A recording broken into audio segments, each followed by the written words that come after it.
I'm making a one-pan savory baked chicken.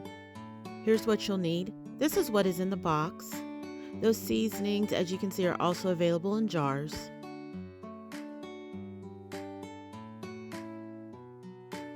This recipe serves 6, so you have 6 chicken breasts.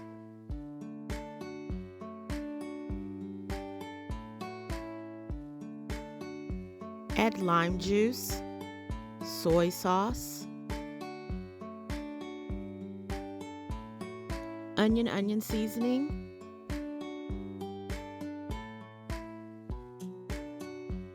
next garlic seasoning, and then after that you'll add your oil. Zip up your bag and shake it up to get all that seasoning around there. Put it in the fridge for 2 hours at least, to overnight. Now we've got our chopped potatoes. That's ultimate steak seasoning, yes, for your potatoes. Throw both the chicken and potatoes on a big one pan. Put in an oven for 425 for 20 to 25 minutes. There's your yummy one pan meal. Thanks. Bye.